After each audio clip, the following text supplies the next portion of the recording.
Président, Sa Majesté le Roi du Maroc,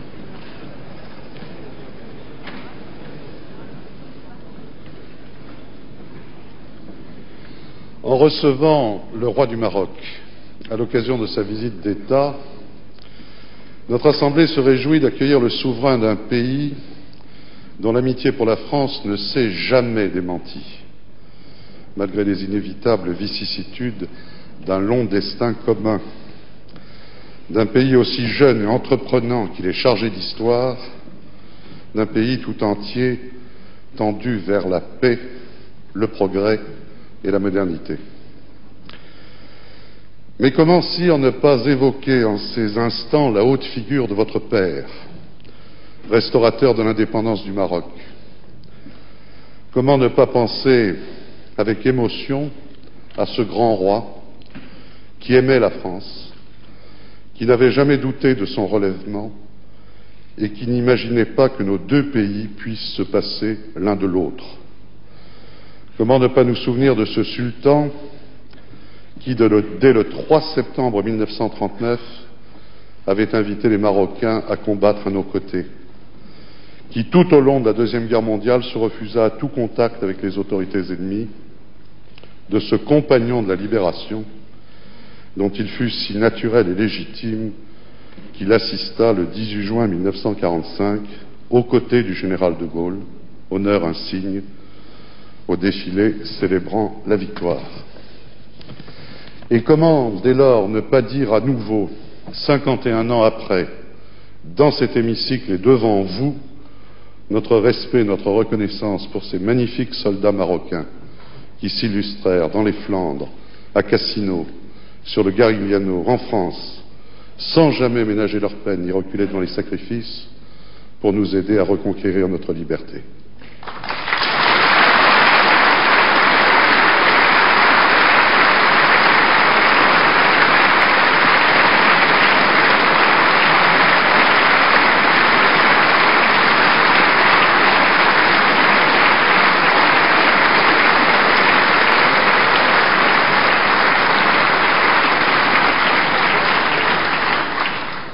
Vous êtes, il est vrai, sire, à la tête d'un grand peuple fier et courageux, d'un peuple ouvert aussi, chaleureux, héritier d'une grande culture à la fois arabe, africain et pleinement méditerranéen. Dans une comparaison imagée qui vous fut souvent empruntée, vous avez dit un jour que le Maroc ressemblait à un arbre dont les racines nourricières plongent profondément dans la terre d'Afrique et qui respire grâce à son feuillage bruissant au vent de l'Europe.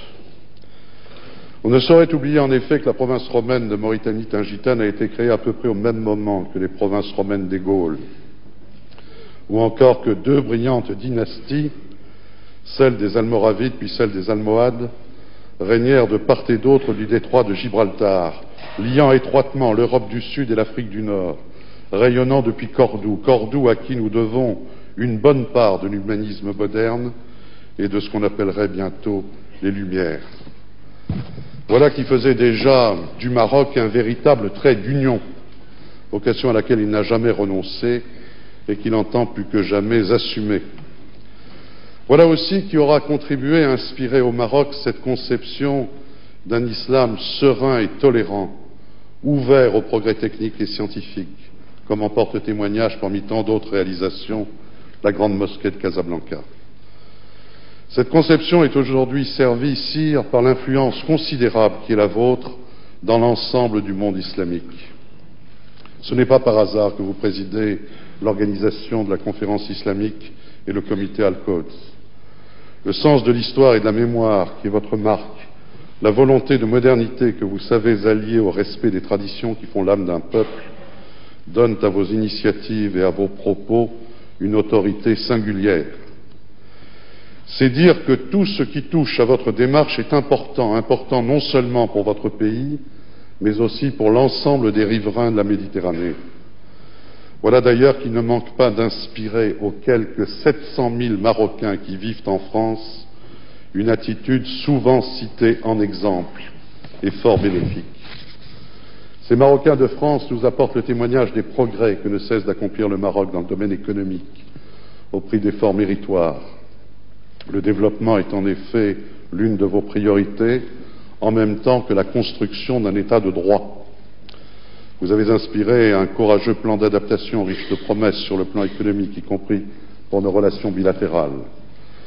Vous avez encouragé par ailleurs une politique allant dans le sens de la promotion des libertés publiques. Liberté de la presse, liberté d'association et de réunion, multipartisme peuvent ainsi être vérifiés par tous vos visiteurs. La Constitution adoptée par référendum en septembre 1992 renforce les pouvoirs de votre Parlement avec lequel nous nous félicitons d'être unis par les liens les plus étroits, tandis qu'un Conseil constitutionnel règle désormais les rapports entre pouvoirs publics.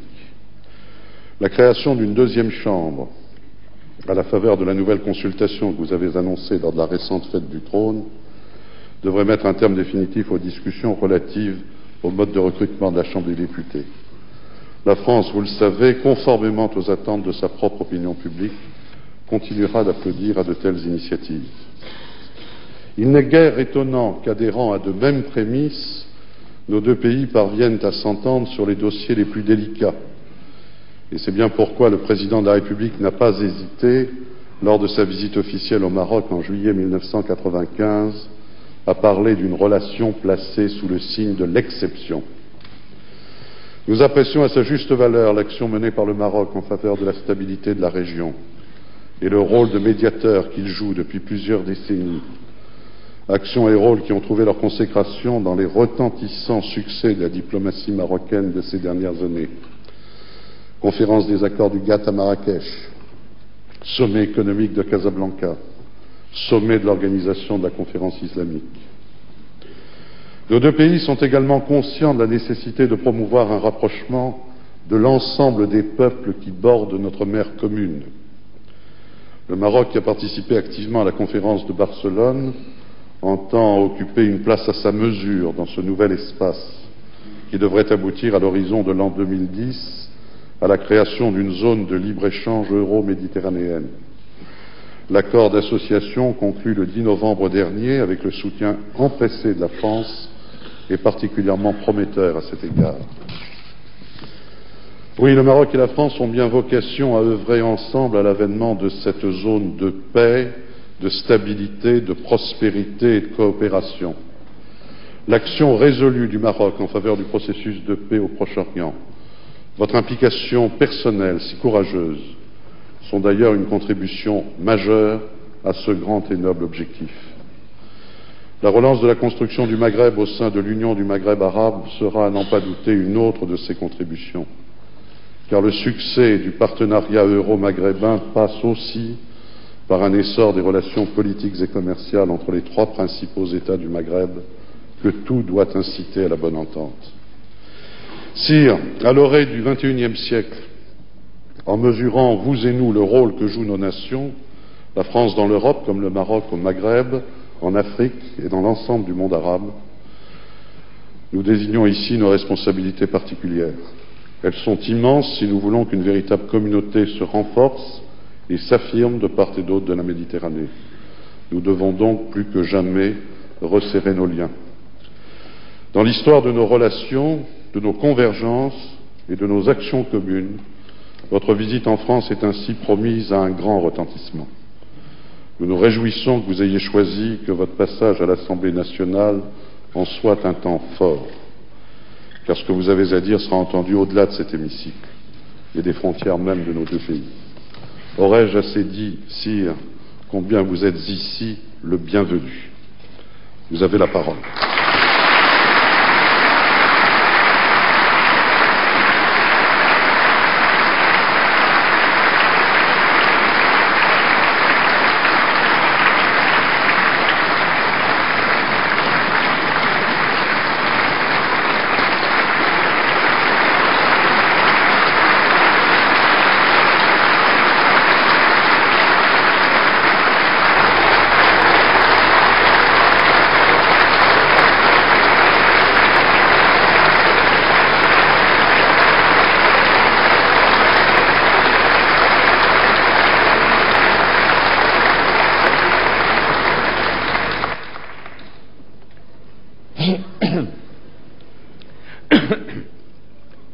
Alhamdulillah, wassalatu wassalamu ala moulana rasulillahi wa alihi wa sahbihi. Monsieur le Président, Mesdames et Messieurs les députés, l'invitation que j'ai reçue du Président de l'Assemblée nationale appelle de ma part un remerciement chaleureux. Je l'ai comprise comme un signe de profonde amitié entre nos deux peuples. Je voudrais saisir cette occasion pour souligner les multiples qualités du président, M. Philippe Séguin, homme politique de talent et de conviction. Personnalité éprise de justice et d'équité. Le président Séguin est également un humaniste avéré à la sensibilité méditerranéenne, affirmée et active. Nous y sommes très attentifs, Monsieur le Président. Vous savez nous parler et nous toucher. Vous savez aussi nous écouter et nous comprendre. Cette proximité est un don que vous avez su mettre avec générosité et chaleur au service de nos deux pays. De part et d'autre de la Méditerranée, la France et le Maroc aspirent avec passion et œuvrent avec acharnement à ce que notre monde, si amèrement désolé par le fracas des armes et par la crise économique, trouve la paix, la justice et le progrès. Et je me sens en ce lieu en communion avec les représentants de la nation française, et je crois qu'avec l'aide de Dieu, ensemble, nous réussirons.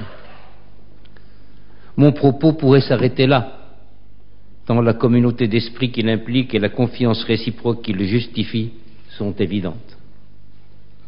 Et si je le prolonge pendant quelques instants, c'est parce que l'enceinte où je suis accueilli m'incite de façon quasi irrésistible à une réflexion. Récemment, votre auguste Assemblée a voté une révision constitutionnelle réformant le système des sessions et élargissant le champ du référendum. Du côté marocain, voici quelques années, en 92, la Constitution a été enrichie par la réaffirmation de l'attachement aux droits de l'homme tels qu'ils sont universellement reconnus, par la création d'un Conseil constitutionnel et par le renforcement des moyens de contrôle parlementaire sur le gouvernement. En ce moment même, se prépare une nouvelle révision tendant à créer une seconde chambre et à donner ainsi une nouvelle dimension à l'institution parlementaire. Elle accentuera encore notre décentralisation, notamment au plan régional. Ainsi, de part et d'autre, les constitutions et leur fonctionnement évoluent, non certes par plaisir du changement, mais parce que le temps passe, que la société change et que vivre, c'est s'adapter. Ne nous y trompons pas cependant. Il ne s'agit pas de nous copier les uns les autres. En matière de constitution, il n'existe pas de procédé industriel permettant de livrer des usines institutionnelles clés en main. La simple imitation serait stérile. Si l'on veut s'abandonner à la métaphore, mieux vaut voir chaque constitution comme un vêtement. Un vêtement se dessine et se coud en fonction des formes et des mesures de celui qui devra les porter. Bien plus, celui que l'on habille ne gardera pas immuablement la même silhouette. Les âges de la vie, l'état de santé, la condition physique appellent des corrections qui vont de la simple retouche à un changement d'habit. Peut-être un ironiste suggérerait-il qu'un vêtement est aussi une affaire de mode et qu'il ne faudrait pas faire subir aux institutions des mutations de pure fantaisie. N'y a-t-il pas quelque chose de cela dans l'appel si souvent entendu à la modernité?